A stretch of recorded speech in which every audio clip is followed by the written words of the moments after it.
Okay, so hello everyone. Today we'll be solving question number 7 from exercise 8.1. तो सबसे पहले question start करने से पहले हम ये देख लेते हैं कि हमें गिवन क्या है. Okay, so as you can see here हमें गिवन है cot theta equals to 7/8. Okay, so as you can see cot theta given है जो कि है 7/8. तो हम जानते हैं कि tan कैसे निकलता है p/b. तो cot क्या होता है उसका रेसिप्रोकल, तो ये क्या हो जाएगा b/p.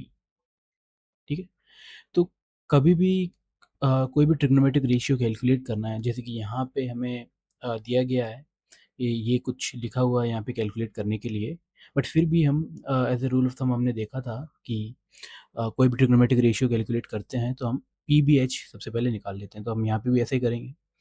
तो हमें पी गिवन है, बी गिवन है, एच निकालना है. तो पी और पी बी एच के बीच में एक ही रिलेशन याद आता है, वो है पाइथागोरस थ्योरम, जो कि क्या बोलता है एच का स्क्वायर किसके इक्वल होता है P square plus B square. ठीक है, पी मुझे गिवन है 8, बी मुझे गिवन है 7, 8 का स्क्वायर हो गया 64, 7 का स्क्वायर हो गया 49. तो इन दोनों को मैं ऐड करूँगा तो आ जाएगा 113. तो एच स्क्वायर मेरा आ गया 113. तो एच कितना आ गया रूट ऑफ 113, क्योंकि स्क्वायर है इक्वल टू के उधर जाएगा तो स्क्वायर रूट हो जाएगा. तो एच मेरा क्या आ गया 113. अब एक कोई ऐसा नंबर बताओ जिसे दो बार मल्टीप्लाई करने पे 113 आ जाए. बट ऐसा कोई नंबर एग्जिस्ट ही नहीं करता है, क्योंकि 113 इज़ द प्राइम नंबर. अब प्राइम नंबर के कोई भी मल्टीपल नहीं होते हैं apart from one in itself. So root 113 under root में ही रहेगा, क्योंकि इसका कोई मल्टीपल एग्जिस्ट नहीं करता है. तो एच की वैल्यू हमारी क्या आ गई रूट 113. ठीक है, तो हमने पी निकाल लिया, बी निकाल लिया और एच निकाल लिया. तो एच हमारा क्या आ गया, ऊपर लिख लेता हूँ साथ में, रूट ऑफ 113. ठीक है, अब पहला पार्ट हम सॉल्व करते हैं. तो हमें ये कुछ दिया हुआ है. ठीक है, तो अगर आप इसे ध्यान से देखेंगे, ठीक है, तो हमें देखने को मिलेगा कि 1 plus sine theta into 1 minus sine theta upon 1 plus cos theta into 1 minus cos theta. तो ऐसी हमने एक प्रीवियस क्लासेस में एक आइडेंटिटी पढ़ी है. मैं रिवाइज करा देता हूँ आपको क्या है वो identity. So let suppose a plus B bracket में इंटू ए माइनस बी. मतलब ये मल्टीप्लाई, मतलब जिसके बीच में कोई साइन नहीं है तो समझ लो वहाँ पे मल्टीप्लाई हो रहा है. तो यहाँ पे इसके बीच में कोई मल्टीप्लिकेशन का साइन मुझे लगाने की ज़रूरत नहीं है. अगर कोई साइन नहीं है तो इम्प्लिसिट है कि हाँ दो एंटिटीज़ के बीच में मल्टीप्लिकेशन हो रहा है. तो ए plus B A minus B मतलब इनका प्रोडक्ट. तो हमने पढ़ा था क्या होता है ए स्क्वायर माइनस बी स्क्वायर. इसको डिटेल में हम देखेंगे कि कैसे ये ए स्क्वायर माइनस बी स्क्वायर आता है. बट अभी के लिए इतना बहुत है कि ये ए plus B into A minus B कितना होता है ए स्क्वायर माइनस बी स्क्वायर. ठीक है, तो अगर अपन यहाँ पे देखें तो मैं 1 को ए बोल देता हूँ, साइन थीटा को बी बोल देता हूँ. ठीक है, तो यहाँ पे 1 को ए बोला था तो यहाँ पे देख लो यहाँ पे 1 है तो मैं इसको भी ए बोल देता हूँ. और मैंने यहाँ पे साइन थीटा को बी बोला था तो यहाँ पे भी मैं साइन थीटा को क्या बोल दूंगा बी बोल दूंगा. तो यहाँ पे अगर अपन देखें ए प्लस बी का फॉर्मेशन हो रहा है और ए माइनस बी का फॉर्मेशन हो रहा है.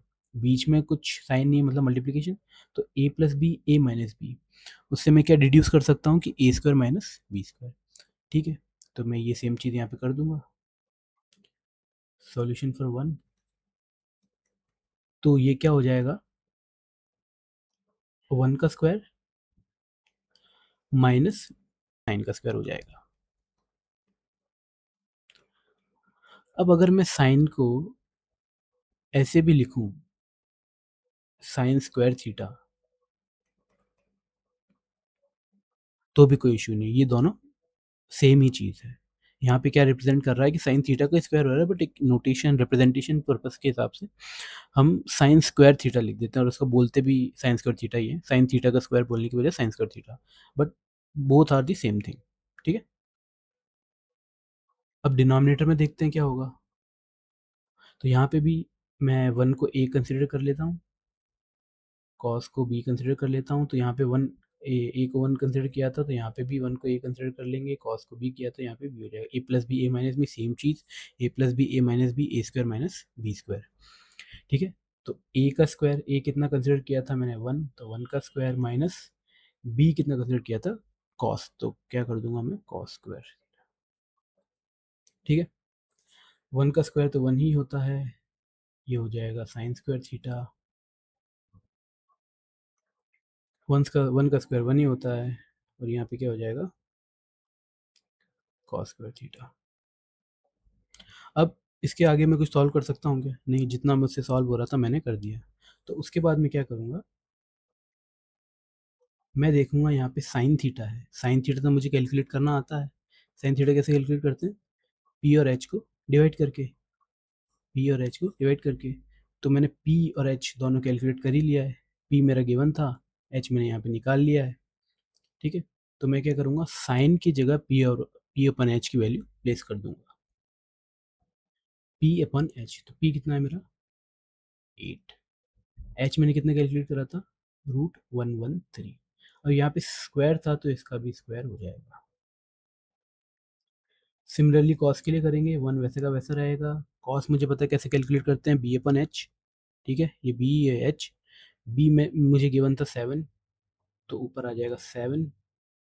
एच तो मैंने अभी ताज़ा ताज़ा कैलकुलेट किया है, वो क्या हो जाएगा √113, और इसका भी क्या हो जाएगा स्क्वायर। ठीक है, यहाँ पे आगे प्रोसीड करता हूँ मैं। स्क्वायर का मतलब क्या होता है, उस नंबर को 2 बार मल्टीप्लाई करो, तो न्यूमरेटर वाला खुद से आपस में 2 बार मल्टीप्लाई हो जाएगा, तो 8 8 64, और √113। ठीक है, √113 स्क्वायर रूट का आपस में मल्टीप्लाई कर रहे हैं ना, स्क्वायर रूट हट जाता है, तो ये क्या हो जाएगा 113।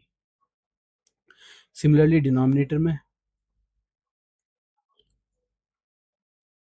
1 वैसा का वैसा रहेगा, 7 का स्क्वायर होता है 49, √113 का स्क्वायर करेंगे तो क्या आ जाएगा 113।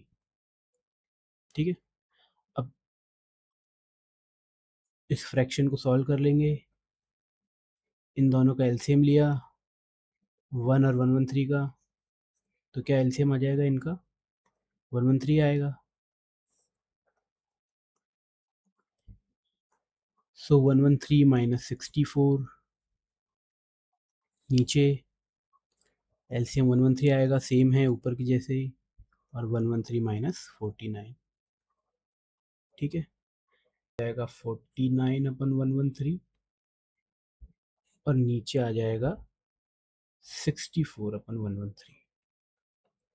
अब ये नीचे वाला डिनोमिनेटर जो फ्रैक्शन है ऊपर जाएगा तो रेसिप्रोकल हो जाएगा इसका, तो 49 ऊपर वाला जो न्यूमरेटर है वो वैसा का वैसा ही रहेगा। ठीक है, और जो नीचे वाला जो डिनोमिनेटर में थी वैल्यू उसका रेसिप्रोकल हो जाएगा, तो 113 पहले नीचे थी तो ऊपर आ जाएगी, उल्टा हो जाएगा, ये 64। As we can see 113 cancel out हो जाएंगे, सो फाइनली हमारा आंसर क्या आ जाएगा 49 अपन 64। एक बार वापस से देख लेते हैं, थोड़ा सा इसका प्रोसीजर लंबा है तो इसलिए वापस देख रहे हैं इसको। हमें कॉट थीटा गिवन था, ठीक है, जो कि था 7/8, और हमें कैलकुलेट करनी थी ये चीज़। तो हमने कहा यार ये तो कुछ अच्छा नहीं दिख रहा है, पहले तो हम सिंपली ट्रिग्नोमेट्रिक रेशियोज कैलकुलेट कर लेते, पर ये कुछ गंदा सा बना हुआ है यहाँ पे, तो इसको कैलकुलेट करना है। बट हमें एक चीज़ तो ये पता थी कि सबसे पहले पीबीएच निकाल लो, तो पीबीएच निकालने का तरीका तो हमारा वो सेम ही है, पाइथागोरस थ्योरम। तो पाइथागोरस थ्योरम से हमने एच निकाल लिया, तो पीबीएच तीनों की वैल्यू आ गई। तो फिर मैंने कहा कि यार ये चीज़ जो है ये तो मुझे पता नहीं है कैसे सॉल्व करनी है, बट कुछ थोड़ा बहुत तो सॉल्व कर सकता हूँ क्या। तो मैंने यहाँ पे देखा कि ए plus B A minus B की जो हमने आइडेंटिटी बचपन में देखी थी वो वैसा कुछ पैटर्न बन रहा है, तो उसके अकॉर्डिंग मैंने क्या किया, उसको इम्प्लीमेंट कर दिया। तो मैंने कंसिडर कर लिया 1 को ए और साइन को बी, तो इससे क्या बना 1 square minus sign square theta. Similarly cos के लिए तो 1 square minus cos square theta. मैंने इसको आगे सॉल्व किया, मैंने देखा इसके आगे कुछ सॉल्व हो सकता है, नहीं इसके आगे कुछ सॉल्व नहीं हो सकता, तो मैंने क्या किया, साइन की जगह साइन का रेशियो रख दिया। साइन कैसे निकालते हैं, पी अपन एच, तो मैंने पी अपन एच यहाँ पे रख दिया। मेरे को पता है कॉस कैसे निकालते हैं, बी अपन एच, तो मैंने यहाँ पे बी अपन एच कर दिया। अब आगे बस सिंपल मैथमेटिक्स कैलकुलेशन करना है, इसको सॉल्व करना है। तो स्क्वायर किया, फिर एलसीएम लिया, फिर सब्ट्रैक्ट किया, फिर फाइनली मेरा आंसर क्या आ गया 49/64। ठीक है, तो ये हुआ है अभी first part of the problem. Second part क्या है, मुझे क्या निकालना है, कॉट स्क्वायर थीटा। ठीक है, तो कॉट स्क्वायर थीटा कैसे निकालेंगे, तो देखना, मुझे कॉट थीटा तो सिंपली गिवन ही है 7/8, तो कॉट स्क्वायर थीटा क्या हो जाएगा,